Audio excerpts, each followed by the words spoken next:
Hello, dahil nakasahod na tayo kay Mita. So ngayon, natupad ang aking pangarap.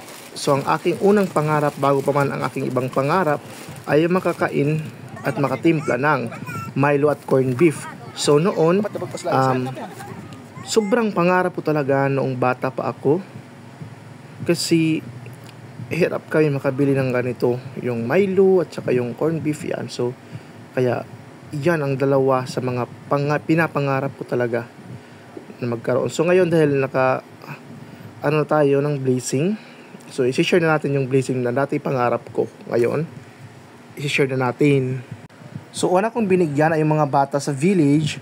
Siyempre kasi bata pa lang ako nang nangarap nito, kaya yan, mga bata yung binigyan natin kasi para matupad kahit hindi nila pangarap to, at least matikman nila ito. O natitikman naman nila ito, kaso siyempre nare-relate ko lang yung sarili ko noon, di ba? Ang hirap kasi nito, lalo na't mahal na yung mga bilihin. Ayan, yun lang po. Good night. Ito. So ito na, bigayan na.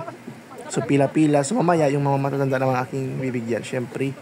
Kasi basta lahat ng tao dito sa village, so sa susunod yung bibigyan natin ay yung mga supporters natin at mga followers na walang sawang sumusuporta kahit ano yung mga content namin ng aming Reyna ay hindi gaanong informative and hindi gaanong secret.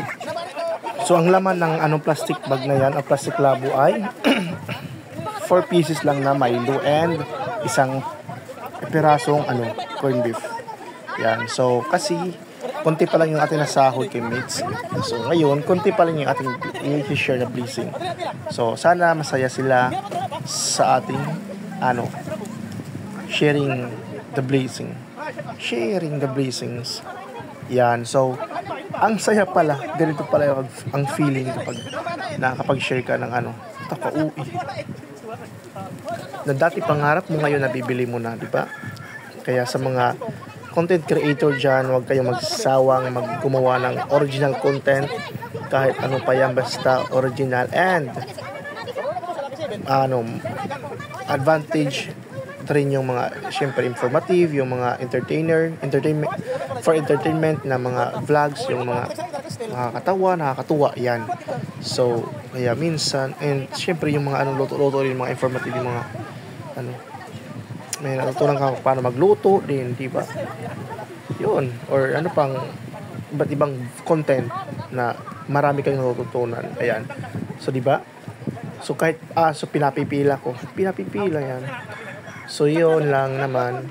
Good night ulit to. Di ba? Ang daming masayang bata ngayon. Ay, yung iba parang hindi masaya kasi aagawan daw silang kanilang Reyna. Yung mama nila magtitimpla. Di ba, Judith? So ayan, yung tira isa na lang. And para yung kay Noel kasi wala siya doon. So binigay ko na lang kay Tilina. So sa Tilina kinarawat kay Iyamat asawa sa iba't sa Irabara. Ayan. So nahitira ako na lait. Kaso kay yun lang, good night.